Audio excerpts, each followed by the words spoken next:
monde. On va commencer d'ici quelques minutes. Là. Je vais juste donner la chance à tout le monde d'arriver.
Bonjour Guy. Allô? OK. Oui. Bravo. Super. OK. On a encore plusieurs personnes qui joignent à nous. Mais je vais commencer en fait quand même bientôt là, parce qu'il est quand même 12h01. Et puis vraiment, il faut qu'on termine pour 13h. Donc, je veux donner tout le temps possible à nos présentatrices de pouvoir nous parler de toutes sortes de belles choses. Donc, je vais débuter en fait. Bienvenue tout le monde à notre webinaire mensuel du CNFS Volet Glendon. Mon nom est Geneviève Quintin. Je pense que la plupart d'entre vous, si vous êtes venus à nos sessions, vous me connaissez. Donc, c'est notre troisième webinaire de l'année 2021-2022. Et donc, ça sera évidemment le dernier webinaire qu'on va avoir avant la période des fêtes. Et donc, on va sortir bientôt l'horaire pour les webinaires du hiver-printemps pour le reste de l'année. Mais donc, on vous reverra dans la nouvelle année, en 2022, je l'espère bien. Et aujourd'hui, je voulais juste, on a la chance d'accueillir deux personnes du CNFS, mais de l'Université d'Ottawa, donc du volet de l'Université d'Ottawa. Elles sont d'ailleurs toutes les deux coordonnatrices de différents projets CNFS là-bas. Et donc, elles enseignent aussi dans le programme de maîtrise de la Faculté des sciences de la santé de l'Université d'Ottawa. Et donc, on a le plaisir d'avoir Caroline Boris et Patricia Côté-Giroux ici. Et puis, merci beaucoup d'avoir accepté notre invitation. Et puis, je ne sais pas s'il y a d'autres choses. Il y a pas, je pense que je vous ai, si vous voulez peut-être dire un peu plus sur votre background, mais de toute façon, sinon, je vous cède la parole. Merci d'être ici. Et aussi, juste pour dire, on va donc, la présentation sera jusqu'au tour de 12h45 et à ce moment-là, après ça, on aura une période où vous pourrez poser des questions en utilisant le chat ou en ouvrant vos micros. Mais pour le moment, je pense qu'on va les laisser présenter puis on fera la discussion par la suite. Mais à vous, je vous cède la parole. Parfait. Merci Geneviève, merci. Je vais me présenter très brièvement. Mon nom est Caroline Boris, je suis ergothérapeute de formation. En fait, j'ai pratiqué une dizaine d'années dans les milieux hospitaliers à travailler avec une clientèle principalement en gériatrie. J'ai aussi, je suis coordonnatrice maintenant au CNFS, le volet Université d'Ottawa depuis une dizaine d'années avec ma collègue Patricia, que je vais laisser se présenter. Si tu veux te présenter, Patricia. Merci Caroline, merci Geneviève pour la présentation. Donc, Patricia Côté-Giroux et je suis orthophoniste de formation. Je suis comme Caroline, coordonnatrice de projet de formation au CNFS. J'enseigne à la maîtrise en orthophonie. Et puis, j'ai un background, oui, comme orthophoniste, mais aussi en recherche. Donc, j'ai fait une maîtrise en neurosciences, donc ce qui m'amène à être très intéressée par les troubles neurocognitifs du point de vue langagier, mais aussi en général. Je cède la parole à Caroline. Parfait, merci Patricia. En fait, Patricia et moi, on est deux cliniciennes, deux pédagogues qui sont passionnés par le sujet de la gériatrie. Ça nous fait vraiment plaisir d'être ici aujourd'hui pour vous parler de santé cognitive. Mais avant de commencer, j'aimerais que vous preniez une petite minute pour lire la citation que vous voyez à l'écran.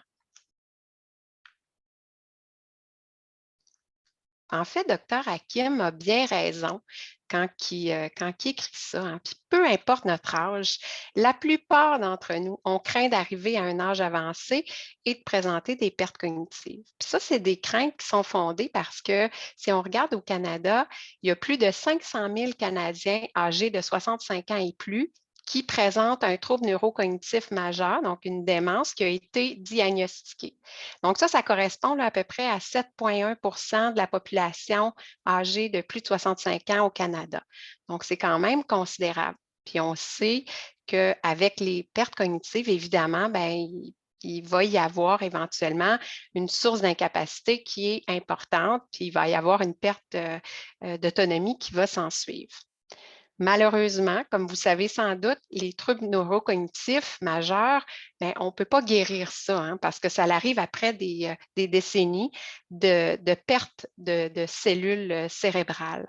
Donc, quand ils vont, au moment où est-ce qu'ils sont diagnostiqués, le dommage est déjà très installé. D'où l'importance de s'attarder à la prévention, puis d'où la pertinence d'ailleurs des formations comme vous faites là, avec le Collège Glendon. Mais qu'est-ce qu'on entend par santé cognitive?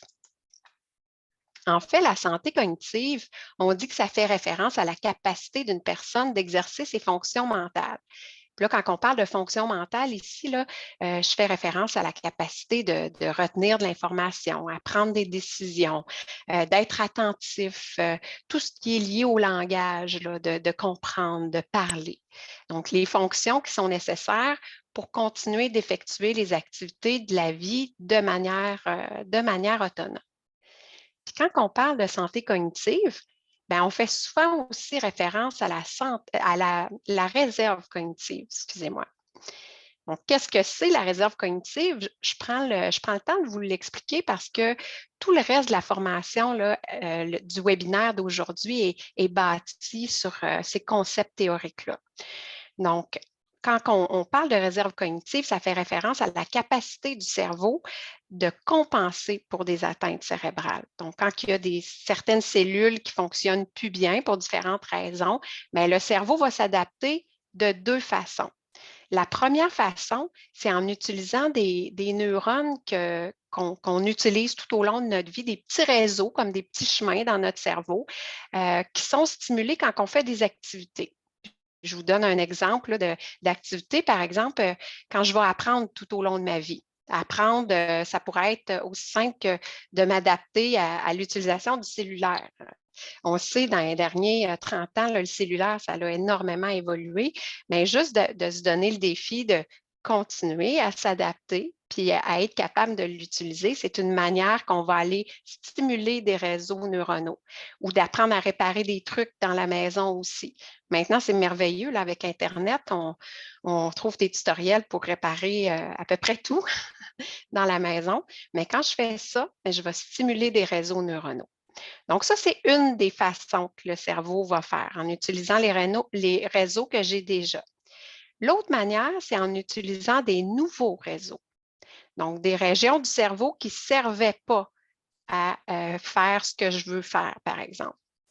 Fait qu'il y a une petite partie du cerveau qui fonctionne moins bien. Oups, le cerveau s'adapte, il va utiliser un autre chemin pour arriver à faire la même chose.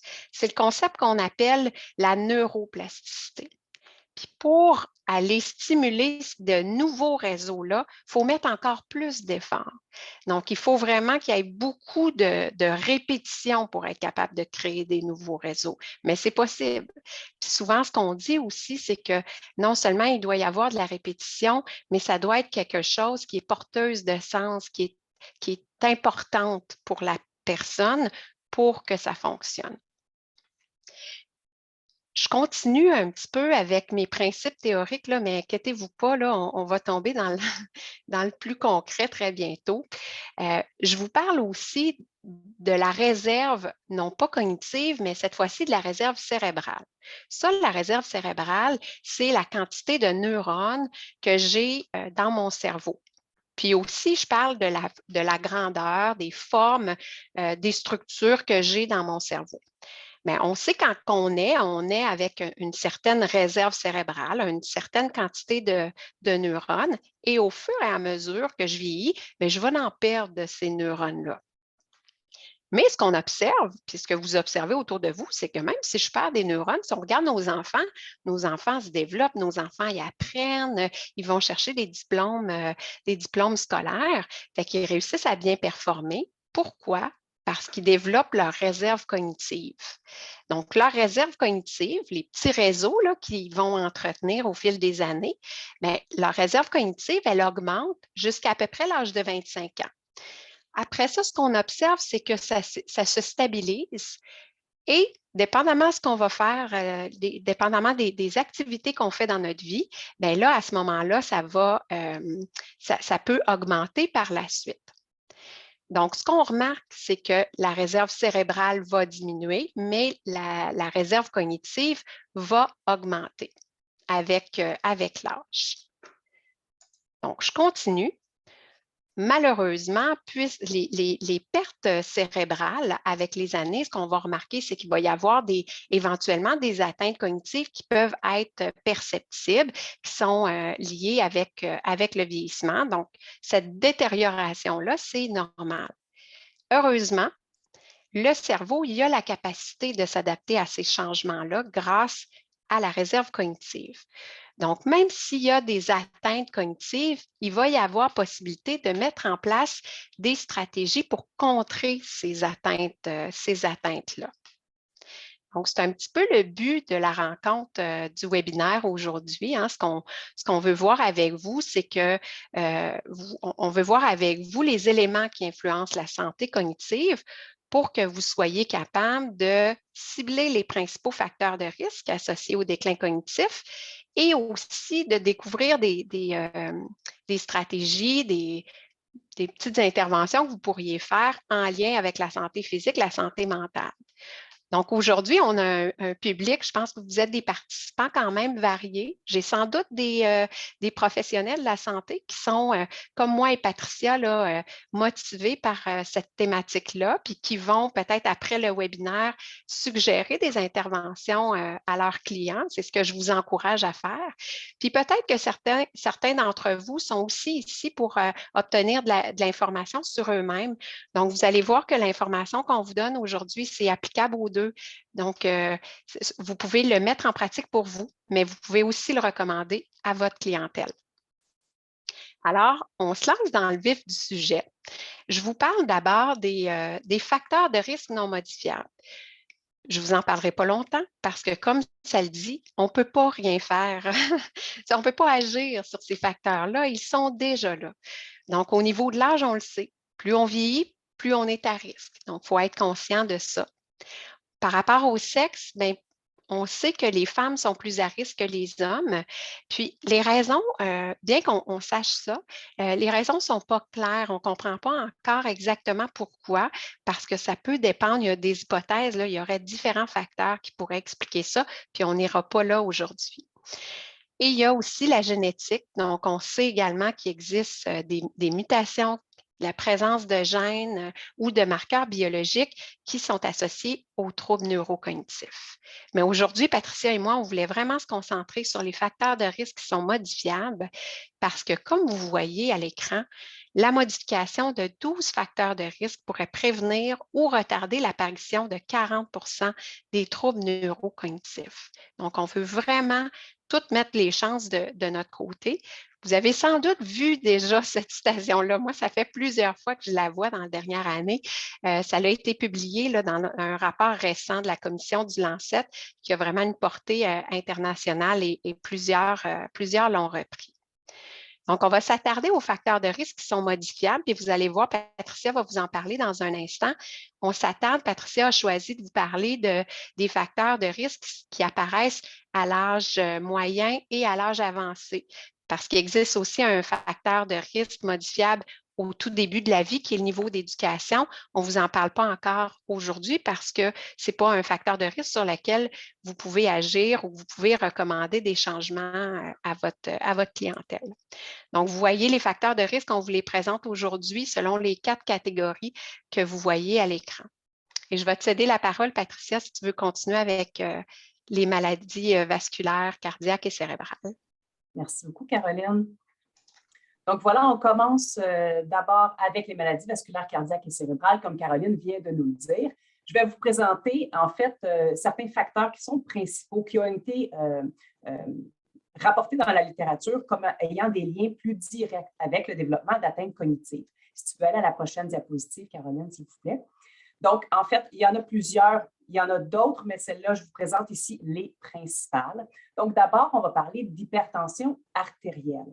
En fait, pourquoi cette HTA est un facteur de risque qui est important? C'est parce que l'hypertension artérielle, donc la tension plus élevée, peut mener à des accidents vasculaires cérébraux et à d'autres maladies vasculaires aussi qui sont plus discrètes, des infarctus silencieux, des atteintes aux petits vaisseaux, donc certains qu'on ne perçoit pas nécessairement, on ne va pas nécessairement à l'hôpital, mais la haute tension peut mener à ces conditions-là. Et ce sont ces différentes atteintes-là qui, à leur tour, sont des facteurs de risque importants aux troubles neurocognitifs majeurs. Donc, c'est très important d'aller prévenir l'hypertension artérielle ou, si on la décèle, d'aller la traiter rapidement. On va y revenir un petit peu plus tard.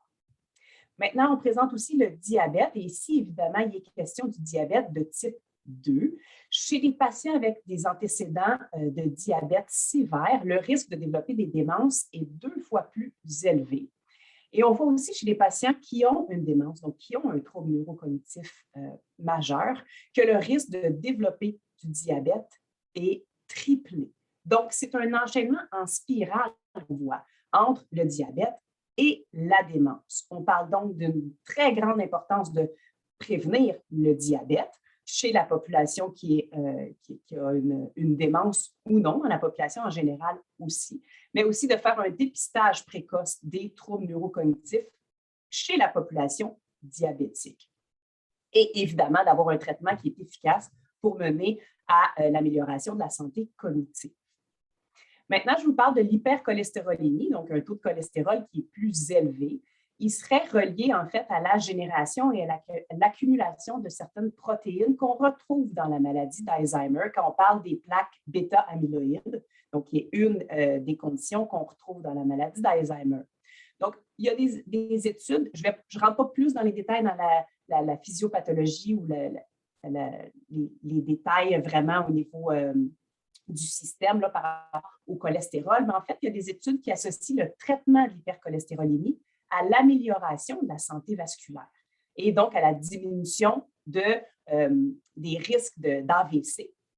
Et en diminuant les risques d'AVC, on va prévenir le déclin cognitif. Donc, c'est vraiment un effet en chaîne lorsqu'on traite l'hypercholestérolémie. Je vous parle maintenant de l'obésité. En fait, ici aussi, on va parler des complications qui découlent de l'obésité. Notamment, on parle de la sécrétion de protéines inflammatoires qui sont générées par les tissus adipeux. Donc, le surplus de graisse qu'on a va générer des protéines inflammatoires et celles-ci sont répertoriées comme étant associées à un déclin cognitif. On voit aussi dans l'obésité qu'il y a une résistance accrue à l'insuline et qui peut mener aussi à des dysfonctionnements cognitifs. Je vous parle du tabagisme. Le tabagisme aurait pu être vu dans la prochaine catégorie, là, dans la roulette que Caroline nous a présentée comme étant un facteur de risque dans les modes de vie. Par contre, on vous le présente ici parce qu'il y a une grande association entre le tabagisme et les maladies vasculaires. L'association du tabagisme et l'incidence élevée des troubles neurocognitifs est maintenant bien établie dans la littérature. L'Organisation mondiale de la santé dit même en fait que la cessation tabagique amènerait une diminution de 13,9% des maladies de type Alzheimer. Et ça serait au niveau mondial. Donc, ce n'est pas une statistique qui est à prendre à la légère. Ça a un très grand impact sur la santé cognitive. Je poursuis maintenant dans ma roulette des facteurs de risque et justement, on va parler des facteurs de risque qui sont reliés au mode de vie. Il y en a vraiment plusieurs. Ici, je vais vous en parler de façon relativement brève. Je vous parle d'abord des traumatismes cérébraux, en fait, qui peuvent survenir tout au long de la vie et leurs conséquences vont varier en fonction de leur sévérité. Plus le traumatisme est élevé, plus les conséquences vont être graves, évidemment. Ces traumatismes-là peuvent survenir de façon isolée ou répétée, dépendamment de comment ils sont vécus, en fait. Souvent, ils vont se produire lors de pratiques de sport d'équipe et c'est là qu'on voit souvent des traumatismes qui surviennent de façon répétitive. On voit aussi lors des activités, souvent de la route ou des activités même pendant d'autres événements, mais qui sont reliés à l'abus d'alcool ou l'abus de d'autres substances.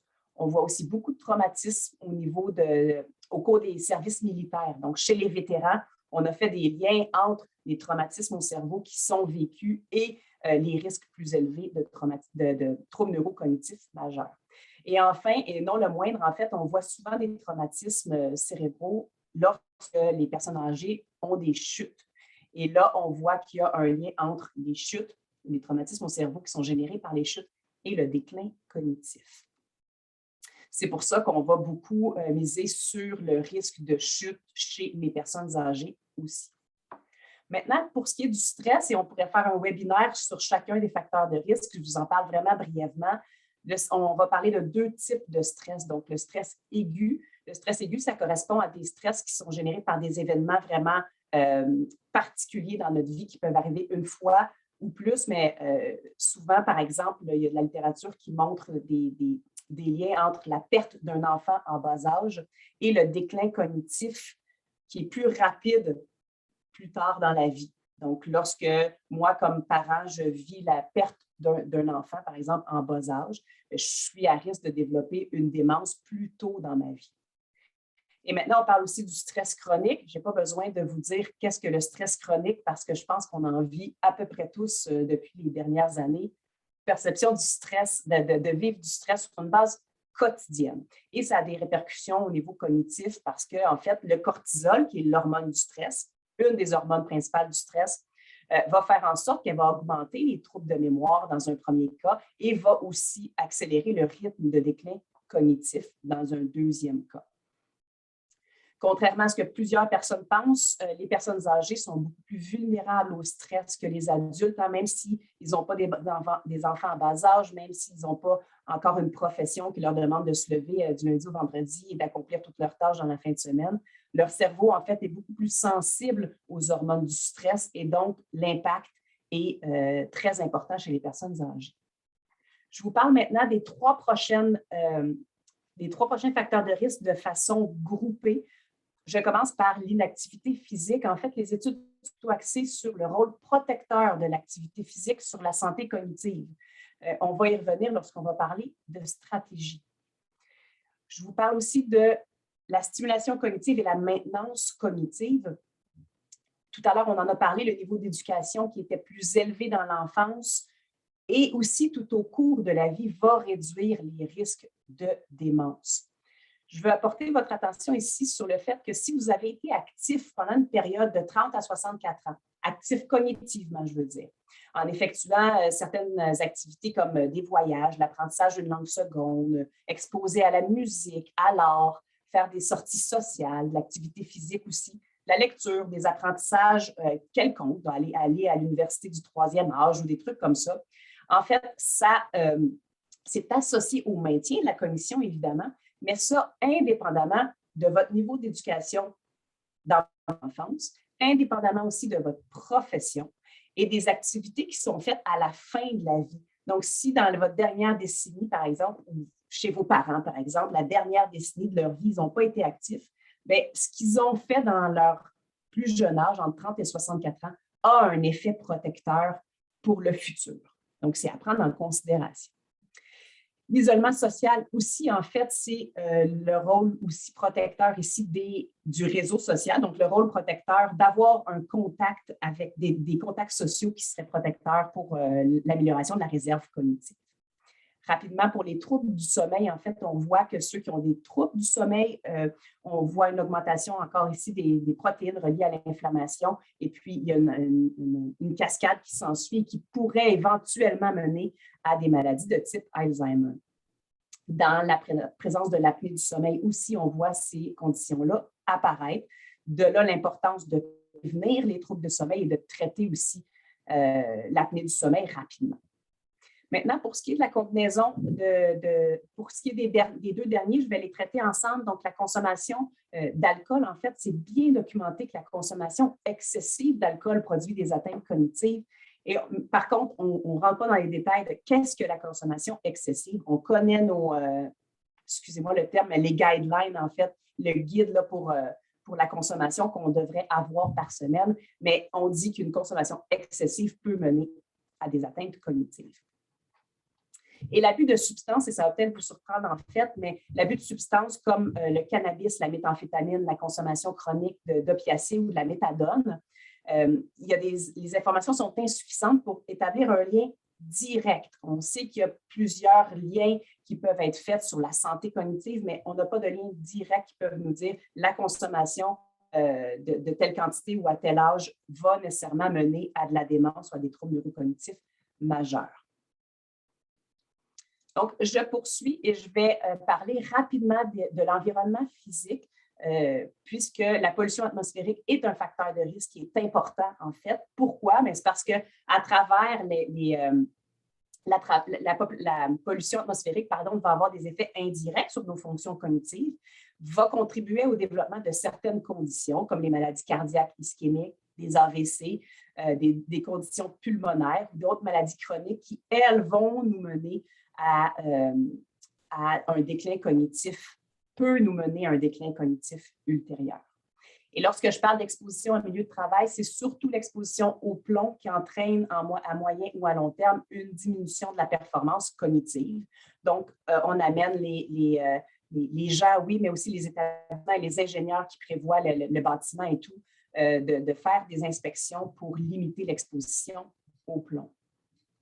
Donc, on a quand même moins de contrôle sur ça en pollution atmosphérique, exposition au plomb, mais le fait de le savoir aussi nous amène à changer certains comportements dans notre quotidien. J'arrive à la dernière catégorie, en fait, et je vous parle brièvement, on pourrait en parler encore ici pendant 3 heures, mais du lien entre la dépression et le risque de développer un trouble neurocognitif majeur. C'est la dépression, en fait, qui survient chez les adultes d'âge moyen serait associée à 2 fois plus de risque de développer un déclin cognitif par la suite.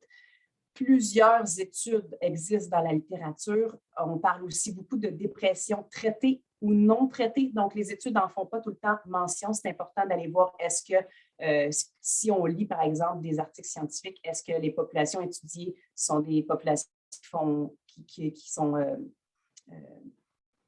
qui vivent des dépressions traitées ou non traitées. Donc, c'est vraiment très important.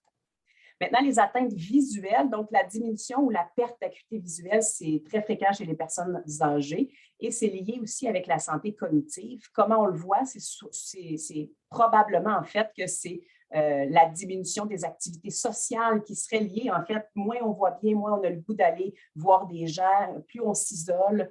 On peut même accroître le risque de chute. Et puis, comme on a vu tout à l'heure, les traumatismes crâniens sont des facteurs de risque pour la démence. Et les activités sociales sont protectrices pour nous éloigner de la démence. Donc, ça serait des mécanismes qui expliqueraient, mais ce n'est encore pas connu parfaitement dans la littérature. Ce qu'on connaît par contre, c'est les déficits auditifs. Donc, il y a une forte association entre la présence des pertes auditives et l'incidence de troubles neurocognitifs majeurs. Plus la perte est sévère, plus le risque de souffrir de démence est accru. Par contre, ici, c'est en absence d'appareillage. Évidemment que si vous êtes appareillé et que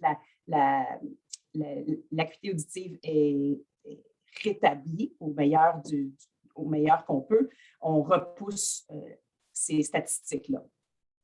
Au même titre que pour les déficits visuels, ici, c'est un désengagement social qui se produit lorsqu'on n'entend pas bien, en fait.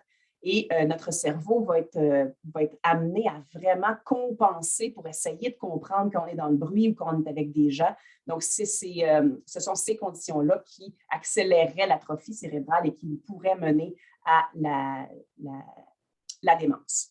Et maintenant, pour terminer, en fait, je vous parle de la gestion de la prise de médicaments.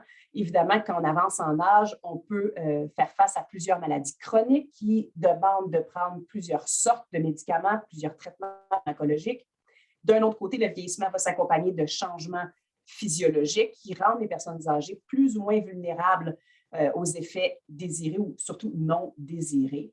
Donc, il y a beaucoup de médicaments qui ont des effets sur la cognition, qui ont des effets négatifs sur la cognition. Donc, seulement d'être conscient que si on a une condition particulière et qu'on prend une classe de médicaments, voir en fait quelles sont les implications de ces médicaments-là sur la santé cognitive. On n'est pas pharmacienne du tout, mais juste de savoir que les médicaments peuvent avoir une incidence, peut-être que la gestion des médicaments peut se faire différemment. Donc, je cède la parole à Caroline. Merci, Patricia. Donc, Patricia nous a offert une belle description des facteurs de risque qui étaient documentés là, pour le développement des troubles neurocognitifs. Maintenant, qu'est-ce qu'on peut faire pour contrer ces facteurs de risque-là? Donc, ici, je vous les présente. Puis comme je vous le disais là, initialement, c'est des stratégies que vous pouvez soit recommander à votre clientèle ou encore mettre en pratique sur vous. Là, on l'a vraiment fait pour que ça soit adapté là, à votre situation.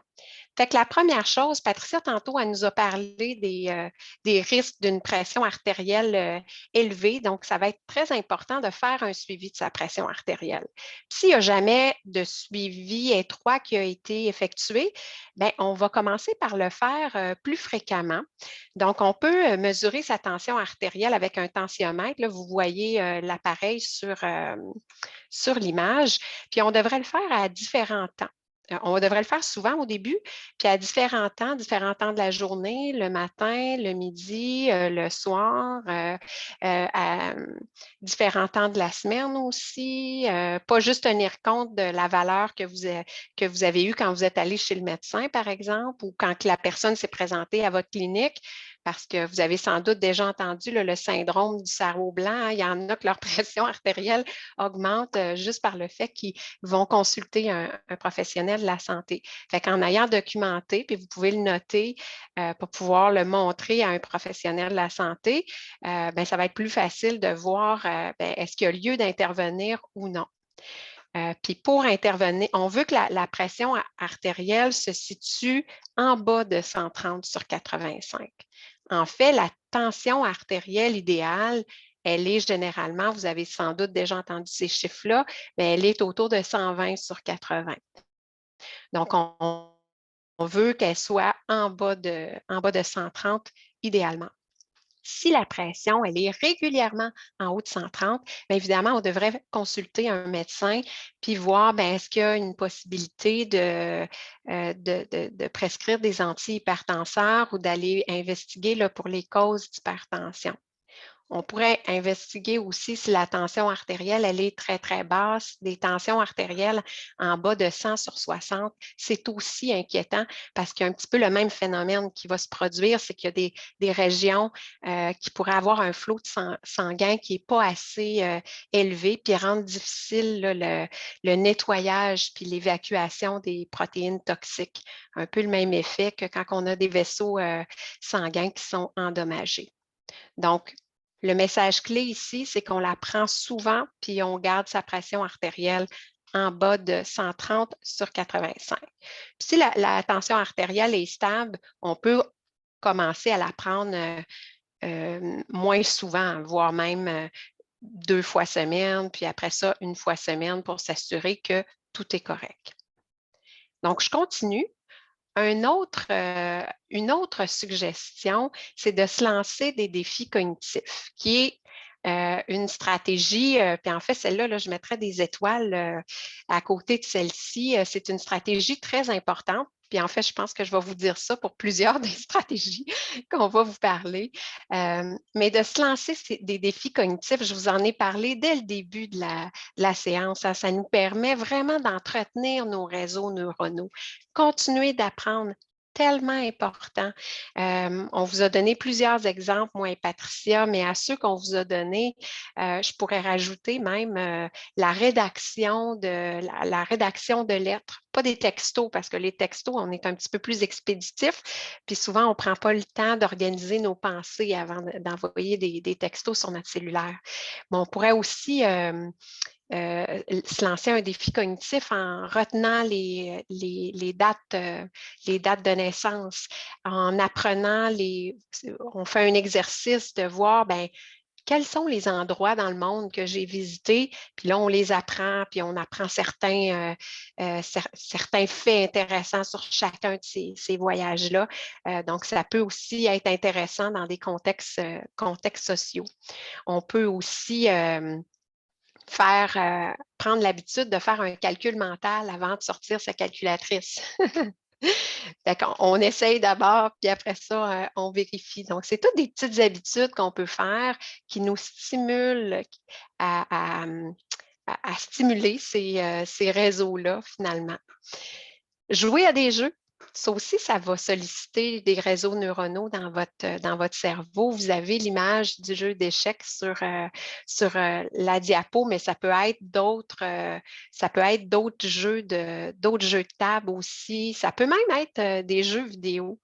Puis si c'est des jeux vidéo, je vous encourage à choisir des jeux vidéo ou à recommander des jeux vidéo qui se font en équipe ou avec d'autres personnes pour qu'on ait l'élément social qui s'ajoute à ça. C'est encore mieux quand on peut interagir avec d'autres personnes. Une autre façon de se lancer un défi cognitif, c'est de briser la routine. Ça nous demande un effort conscient de briser la routine. On est des bébites de routine. Hein? Moi, je regarde mes étudiants là, à l'université, ils s'assoient quelque part au cours 1, puis ils restent assis là toute la session. Là, c'est pas le cas en virtuel, là, mais une fois qu'ils sont assis là, on dirait que on est confortable, on est bien, hein? On s'assoit à la même place quand on mange également. Donc, de briser ça, de se mettre au défi, de quand vous allez prendre une marche, prenez un chemin différent. Commencez par l'arrivée, hein? Puis finissez au départ. Prenez un autre chemin pour aller à l'épicerie. Des petits changements qu'on fait dans notre routine, ça permet de stimuler notre cerveau. On veut aussi, je vous mets sur la diapo, assister à des activités culturelles de votre choix selon ce qui vous intéresse. Hein. Ça pourrait même être aller voir un film au cinéma, faites-le avec quelqu'un, parler du film après, aller voir des expositions, aller voir un spectacle, puis le fait d'en discuter par la suite, discuter de ce qui vous a surpris, ce que vous avez appris, bien, quand vous faites ça avec l'autre personne, ça vous permet de faire des liens. Puis encore là, on stimule notre cerveau. Fait que vous voyez qu'il y a vraiment plusieurs variantes qu'on peut prendre pour se lancer des défis cognitifs. Une autre stratégie que je vous recommande, celle-là, je vous dis aussi, mettez une grosse étoile à côté de celle-ci, se maintenir actif physiquement. C'est tellement important, l'activité physique. Hein? Les effets bénéfiques ont été démontrés là, dans toutes les recherches. D'ailleurs, le dernier webinaire du Collège Glendon portait sur le rôle de l'activité physique sur la santé cérébrale, puis il en a parlé, Dr. McCarry, pour 1 heure de temps. Moi, aujourd'hui, je vous en parle juste quelques minutes. J'ai ressorti des éléments essentiels là, qu'on pourrait aborder là, pour partir du bon pied avec cette stratégie-là. Puis la première chose qu'on devrait faire, c'est changer sa perception de l'exercice. Il ne faudrait pas que ça soit une corvée, une tâche à faire, une tâche à rayer de sa liste. Il ne faudrait pas non plus que quand vous savez que bon, c'est le temps de votre activité physique, que vous anticipiez négativement cette activité-là, parce que là, à ce moment-là, vous allez ruminer des pensées négatives juste à l'idée d'aller faire de l'exercice. On ne veut pas ça, on veut que ça soit plaisant. Donc, on veut commencer avec des activités que la personne aime. Puis, on commence à son niveau aussi, parce que sinon, là, ça va être décourageant, puis on va lâcher, ça sera pas très long. Si on ne faisait pas du tout d'activité, bien, on peut commencer simplement par stationner sa voiture un petit peu plus loin, à prendre les escaliers au lieu de prendre l'escalier roulant. Quand quelqu'un vous appelle à la maison, de marcher au lieu de s'asseoir pendant qu'on parle au téléphone, on marche en même temps, de faire sa vaisselle en pliant une jambe, en pliant l'autre jambe, en levant une jambe, en levant l'autre jambe, en même temps, on travaille notre équilibre. Fait que vous voyez qu'il y a des petits gestes qu'on peut faire qui augmentent tranquillement notre activité. Idéalement, on veut manquer de souffle 1 à 2 fois par jour. Puis quand on commence, ça peut être aussi simple que je vais monter les marches, puis ça va me rendre essoufflée, je vais aller stimuler mon muscle cardiaque, puis je vais avoir des effets bénéfiques. Éventuellement, ce que je vais vouloir, c'est d'avoir une gradation, puis de me rendre à 25 minutes d'activité modérée, vigoureuse par jour, 25-30 minutes, mais je peux commencer par 15 minutes, puis après ça, me rendre 25, 30 minutes. Puis par activité modérée, là, pour vous donner un exemple, une activité modérée, ce serait une marche rapide, par exemple, que vous êtes un petit peu essoufflé là, quand vous faites l'activité. Ça peut être du vélo également. Puis une activité plus vigoureuse, ben, on serait dans un jogging léger dans la course, par exemple. On veut aussi, idéalement, dans notre routine, là, on veut intégrer des activités de musculation et d'équilibre. Puis souvent, en faisant des activités d'équilibre et de musculation, bien, il va y avoir quand même un aspect cardiovasculaire parce qu'on va être essoufflé pendant qu'on fait l'activité. Puis encore là, pour cette activité-là, bien, si on le fait avec quelqu'un, bien, ça va être encore plus motivant et stimulant. Puis ça va nous aider à changer la perception qu'on a de l'activité physique. Alors, je poursuis avec une saine alimentation. Cette stratégie-là, encore là, elle est bien connue. Hein? On le sait qu'avoir une diète méditerranéenne, en fait, ce qu'on sait par rapport à la diète méditerranéenne, c'est que les gens qui en ont une on développe moins de troubles neurocognitifs, moins de démence. Fait qu'une diète méditerranéenne, si je vous rappelle les principes clés, là, c'est une diète qui a beaucoup d'aliments d'origine végétale, l'huile d'olive, qui est riche en antioxydants, qu'il va y avoir des fruits, des noix, ça l'inclut, le vin rouge est inclus également dans une diète de ce type-là. On essaye d'éviter la consommation excessive de sucre et d'aliments transformés avec une diète méditerranéenne. On veut aussi manger, une autre recommandation qu'on peut prendre, c'est de manger, de prendre conscience quand on mange. Puis souvent, quand on est seul, quand on mange, on a tendance à faire une autre activité en même temps qu'on mange. Hein. On sort notre tablette, on va lire les nouvelles. Mais quand on fait une autre activité en même temps, notre cerveau perçoit moins les signes de satiété. Donc, ce qui fait qu'on mange un petit peu plus qu'à notre faim. Et comme notre cerveau n'enregistrait pas vraiment qu'on est en train de manger, je vais avoir faim plus rapidement également. Donc, risque d'obésité et d'avoir d'autres facteurs de risque là, que Patricia nous a parlé. Donc, idéalement, on veut manger en pleine conscience.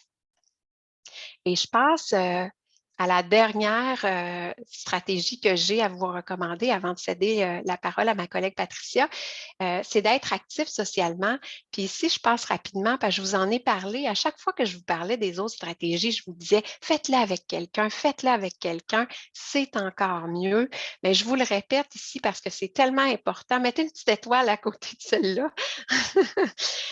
Quand que je vais socialiser, quand je parle à une autre personne, je réfléchis, j'organise mes pensées, je fais des liens, je bonifie mon réseau langagier et ça, c'est très important et ça l'aide à développer ma réserve cognitive. Et maintenant, la technologie nous permet d'être actifs socialement plus que jamais, hein, parce que c'est facile maintenant. Si je vais prendre une marche puis je suis seule, pourquoi que je ne prends pas mon cellulaire puis j'amène une autre personne à marcher qui est seule elle aussi, puis on va marcher ensemble, chacun de notre côté avec notre cellulaire. C'est facile ou de faire une activité, on se branche sur une plateforme de vidéoconférence, on se voit en même temps qu'on fait l'activité. C'est tellement plus plaisant et motivant. Donc, Patricia, je te laisse maintenant continuer, si tu veux, avec la prochaine stratégie. Merci beaucoup, Caroline. Donc, je vous parle évidemment que vous connaissez tous le sommeil. Donc, je ne vais pas vous apprendre rien de nouveau, mais en fait, ici, je veux vous parler du fait d'adopter une routine qui est saine, une routine du sommeil qui est saine. En fait, d'emblée, quand on consulte le site de la Fondation Sommeil du Canada, c'est mentionné que pour avoir une bonne hygiène de sommeil et repousser les troubles qui sont associés au sommeil, il faut aider notre cerveau. En agissant ainsi, on va aller repousser les troubles neurocognitifs. Donc, quelques règles de base, en fait, et je vous invite à déjà de les connaître parce qu'on peut se dire, ah, je connais tout ça, mais déjà de les réentendre et de se dire, OK, moi, ce soir, je vais essayer un aspect différent ou je pourrais en mettre deux aujourd'hui ou cette semaine et puis comme ça, on va bâtir notre routine différemment. Donc, on parle de faire de l'activité physique régulière en journée, comme Caroline l'a dit, et de le faire en journée, en fait, parce qu'on veut s'exposer quotidiennement à la lumière du jour pour que notre cerveau comprenne le cycle éveil-sommeil qui va être important pour justement aller bien dormir. On veut aussi avoir des saines habitudes d'hydratation. On aurait pu le mettre dans la saine alimentation. L'hydratation est extrêmement importante. Et de nos jours, on a tellement de produits si on n'aime pas l'eau. Donc, il y a tellement de produits qui visent quand même une hydratation optimale. On met un petit peu de saveur ici par là, des eaux pétillantes. Donc, on n'a plus tellement de raisons de ne pas s'hydrater.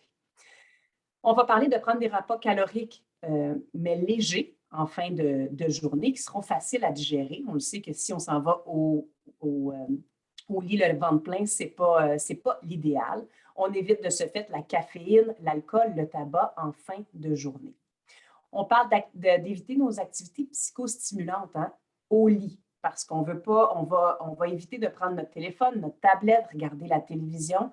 On dit même dans les recommandations de ne pas lire au lit. On dit qu'en fait, on devrait aller au lit quand on veut dormir. Donc, notre cerveau y associe lit, dodo, donc rien d'autre. Si on veut faire les autres activités, on les fait au moins 1 heure avant et on les fait ailleurs que dans notre chambre à coucher. Quand on parle d'une bonne hygiène aussi, on va parler d'éviter de faire la sieste pendant la journée, de réduire les durées de la sieste. Et on veut aussi contrôler notre environnement par rapport à la température, par rapport au bruit, par rapport à l'obscurité. Donc, même si on dit, moi, ça ne me dérange pas s'il y a du bruit ou c'est pas grave s'il ne fait pas son, mais notre cerveau a quand même besoin d'une température ambiante qui est stable, pas trop chaud, pas trop froid. Il a besoin de calme aussi et d'obscurité. On préfère des horaires de coucher réguliers, lever et coucher réguliers, et on favorise les routines relaxantes. En fait, on parle de lecture, de bain, d'écouter de la musique, de faire des techniques de relaxation, de respiration, méditation, ce qui nous aide à nous calmer avant d'aller au lit. On parle aussi, donc ça, ce sont les règles d'hygiène, en fait, si on veut, de base. Donc, on est capable de mettre en place par nous-mêmes. On peut aussi opter pour des approches pharmacologiques. Je ne suis pas pharmacienne, donc je vous guide vers votre médecin ou votre pharmacien pour ceci. Mais il faut d'abord avoir essayé de mettre en place les règles d'hygiène pour nous aider. Il existe aussi de la thérapie cognitivo-comportementale qui se spécialise dans les troubles du sommeil. Et la Société canadienne du sommeil, en fait, nous dit que ce que Caroline nous a dit, bien manger, cultiver son réseau social, faire de l'activité physique et gérer son stress va avoir un effet sur le sommeil. Et c'est ce qui m'amène à vous parler de la dernière stratégie qu'on va aborder aujourd'hui, le fait de gérer notre stress, en fait, qui est un facteur de risque vers les troubles neurocognitifs. On en a parlé des troubles, de la dépression, des troubles anxieux. Donc, ici, en fait, tout est interrelié. Je ne vais pas vous parler de ce qu'on a déjà abordé. Par contre, le fait de rester actif physiquement, le fait d'avoir une saine alimentation, d'améliorer notre sommeil et de s'entourer de gens, en fait, va nous aider à améliorer notre façon de gérer le stress. Je veux vous amener votre attention ici sur le fait de se fixer des attentes réalistes. Pourquoi, en fait, les perfectionnistes derrière leur écran vont se reconnaître? On suppose tout le temps que nos attentes sont réalistes. C'est raisonnable, c'est réaliste, je suis capable de le faire, mais ce n'est pas toujours le cas. Donc, en identifiant ce sur quoi on peut avoir du contrôle ou ce qu'on peut changer, ça va nous permettre d'isoler nos attentes qui sont irréalistes. C'est-à-dire, OK, ça, je pensais que c'était réaliste, mais ça ne l'est peut-être pas compte tenu de tout le reste. Donc, d'être en mesure de faire ça, on va se concentrer sur les aspects ou sur des projets, par exemple, sur lesquels on va avoir du contrôle et on va moins générer de stress en se disant, il faut que j'arrive à tout faire ça.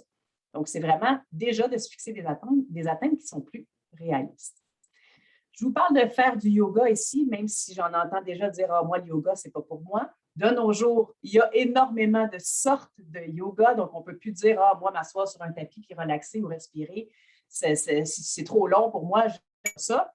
Il y a du yoga fitness, il y a du yoga chaud, il y a du yoga froid, il y a du yoga de respiration, il y a du yoga d'étirement. Donc, on n'a plus trop d'excuses pour ne pas faire le yoga. C'est vraiment montré dans la littérature que ces activités-là vont avoir un impact sur la gestion de l'anxiété et du stress, notamment parce qu'on prend du temps, on est un peu en fait en pleine conscience, comme je vous le dis pour le prochain point.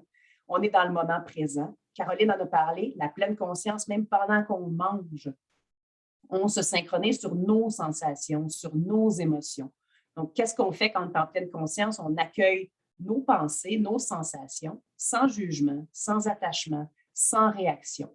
Et on voit là qu'il y a un très grand impact sur le stress et l'anxiété qu'on vit au quotidien. Maintenant, je parle aussi d'autocompassion. Favoriser l'autocompassion, la gentillesse envers soi. En fait, je peux le tourner un peu. En fait, c'est parce qu'on voit que les pensées qui sont négatives à notre égard ou à l'égard des autres sont associées dans la littérature à la dépression et à l'anxiété. Donc, si on est capable de virer un petit peu ces pensées-là en pensées qui sont plus positives, en ayant de la compassion pour soi, on voit qu'on peut avoir un impact sur notre niveau d'anxiété. Quand je vous parle de pensée positive, ce n'est pas de se mettre des lunettes roses et de dire « Oh mon Dieu, la vie est belle », puis de juste se dire ça, puis d'être dans le déni de tout ce qui peut se passer de moins beau dans notre quotidien. En fait, c'est de trouver un équilibre, puis de voir sur quoi je peux mettre mon attention, qui est positif, malgré les autres choses qui se passent dans ma vie qui sont moins belles, sur quoi je peux mettre mon attention. Et finalement, je vous parle de créer de la beauté, redonner autour de soi. Donc, de créer, on est dans le moment présent, on fait quelque chose qu'on aime, on repousse l'anxiété. Et le fait de redonner autour de soi, c'est une contribution sociale aussi nous permet d'être dans l'autocompassion. Donc, ça nous fait du bien à nous de pouvoir contribuer pour les autres et ça nous permet de diminuer notre niveau de stress.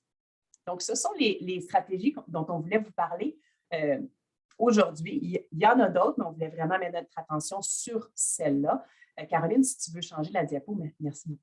Donc, en mettant en place toutes ces stratégies-là de prévention, on va contribuer finalement à minimiser nos facteurs de risque. Déjà, on en a pris conscience, on veut les minimiser pour soit retarder ou limiter l'apparition des troubles neurocognitifs.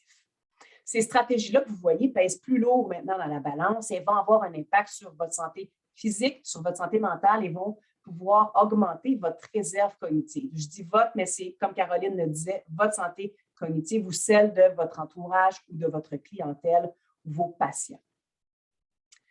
On vous a donné beaucoup d'informations en plutôt plus de 50 minutes. En fait, j'attire votre attention. Je voudrais que vous ne partiez pas les mains vides de ce webinaire-là. En fait, on voudrait que vous engagiez à quelque chose. Pour vous, pour votre entourage ou pour votre clientèle, en fait, on vous invite à prendre une micro-résolution. C'est un pas à la fois, en fait, pour mettre en place une stratégie qui vous permette de changer votre santé cognitive ou celle de votre entourage. Vous pourrez peu à peu faire un autre pas, rajouter une autre stratégie dans votre routine. Et ces micro-résolutions-là que vous allez prendre aujourd'hui, on vous invite à l'écrire ou à les écrire si vous en avez plus qu'une, pour vous-même, en fait. Juste pour vous dire, OK, j'ai vu ce webinaire-là, je peux changer une stratégie et je vais commencer de cette façon-là. Vous engagez envers vous-même. Donc, On vous a présenté en fait plusieurs facteurs de risque et stratégies ici. Si vous voulez approfondir le sujet, on a sur le site internet du CNFS, cnfs.ca, une formation en ligne, un atelier en ligne sur les troubles neurocognitifs, donc découvrir les troubles neurocognitifs afin d'optimiser mes interventions. C'est un atelier qui porte davantage sur les TNC majeurs et sur la gestion des SCPD, donc des symptômes comportementaux et psychologiques de la démence. Si vous voulez aller plus loin, c'est un atelier vraiment très, très pertinent. Donc, on a nos références ici et je voudrais prendre le temps de remercier le CNFS volet Collège Glendon pour l'invitation. Merci beaucoup à ma collègue Caroline aussi. Merci beaucoup. Excellent. Merci d'avoir pris le temps. Merci de votre présentation. Puis maintenant, je veux donner la chance aux gens, si les gens ont des questions, soit via le chat ou vous pouvez ouvrir aussi vos micros en termes d'intervention, pour faire une intervention. Ça nous ferait plaisir. Il nous reste peut-être 5 minutes environ s'il y a des questions de la part de notre auditoire.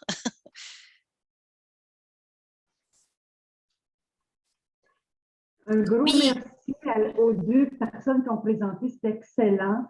Et je vois aussi la présence de Dr. Proulx. Salutations de la part de tous les membres de Retraite active. Moi, le défi que je me donne, je vous le partage, c'est d'avoir un équilibre dans toutes les activités, parce que plusieurs des activités que vous avez mentionnées pour favoriser la connaissance ou le maintien de notre capacité cognitive, c'est d'avoir un équilibre. Alors, je vous le partage et puis je vous remercie énormément. Je suis contente parce qu'on voit plusieurs personnes de Retraite active qui participent davantage. Merci. Merci beaucoup, Car. Allez-y, je m'excuse. En fait, j'allais vous remercier, Madame Gauthier, de partager aussi votre micro-résolution. On dit que quand on verbalise une micro-résolution, c'est déjà un pas de plus. Puis on met plus de chances de notre côté. Merci. On a une question dans le chat de Sandra Saint-Laurent qui nous demande, je me demandais si vous étiez intéressé à la question des langues, le bilinguisme en particulier. En fait, oui, vas-y, Pat. Excuse-moi, Caroline, tu pourras rajouter, c'est vraiment une excellente question, en fait. Je vous réponds vraiment en tant qu'orthophoniste parce que dans le cadre de ma formation, je m'intéresse aussi au bilinguisme, à l'apprentissage d'une langue seconde. Donc, ça va vraiment stimuler des réseaux neuronaux qui sont différents. Donc, ça va avoir un effet protecteur. Quand on parle de bilinguisme, par exemple, donc il y a différentes sortes de bilinguisme, mais nécessairement, on va aller stimuler plus de réseaux neuronaux. Donc, ça peut avoir un impact. Je n'ai pas fait d'études, je n'ai pas fait de lecture qui associait directement le bilinguisme mais à la santé cognitive. Mais de ce qu'on sait de l'apprentissage d'une langue seconde, on peut voir que ça peut repousser ou ça peut travailler sur la plasticité cérébrale et donc, de façon indirecte, jouer sur l'arrivée de la démence. Oui, j'allais dire, si je peux juste ajouter, il y a beaucoup de littérature en psychologie sur le rôle, particulièrement au niveau des lobes frontaux. Généralement, ça garde le cerveau plus plastique d'une façon qui permet, en fait, le fait de constamment avoir à alterner entre deux langues, puis inhiber, puis activer une autre, là, il semble y avoir des bienfaits au niveau de, justement, retarder l'apparition de démence. Oui, effectivement. Et Francine Granger? Oui, bonjour. Merci beaucoup pour la présentation. J'ai juste une question. Au début, vous avez parlé d'Alzheimer, mais vraiment, on parle d'Alzheimer et de démence. Ça peut être un des deux quand on parle de tous ces impacts-là. On ne parle pas juste d'Alzheimer, n'est-ce pas? Effectivement, vous avez raison, puis on ne s'est pas attardé à la terminologie, on aurait pu le faire. Il y a plusieurs termes qui sont utilisés. La maladie d'Alzheimer, la démence d'Alzheimer, c'est en fait une sorte de trouble neurocognitif. Maintenant, on appelle au lieu d'appeler démence, on appelle ça maintenant, la nouvelle terminologie, c'est des troubles neurocognitifs. Puis les troubles neurocognitifs, ils peuvent être dus à plusieurs ils peuvent avoir plusieurs causes, dont la maladie d'Alzheimer, mais il y a aussi la maladie de Parkinson, la maladie à corps de Lewy, des troubles neurocognitifs d'origine vasculaire. Donc, il y a plusieurs causes, donc c'est important de le préciser. Puis, ce qu'on vous a donné comme information aujourd'hui, c'est sur la grande catégorie des troubles neurocognitifs. Donc, ça inclut les troubles neurocognitifs majeurs qui sont dus à la maladie d'Alzheimer. Excellent, merci. Je pense qu'on est déjà rendu à 13 heures. Je vous un grand merci. Et puis, merci à tout le monde qui ont été présents aujourd'hui. On va aussi vous envoyer un sondage si vous voulez nous donner de la rétroaction. C'est toujours utile. Si vous avez des suggestions aussi de sujets que vous aimeriez voir dans les prochains webinaires aussi. Et puis, je vous demande de garder peut-être les yeux ouverts pour nos prochains courriels avec les webinaires qui s'en viennent pour l'hiver et le printemps. Merci beaucoup de votre présence aujourd'hui, puis à très bientôt. Merci beaucoup. Je vous remercie. Merci, au revoir.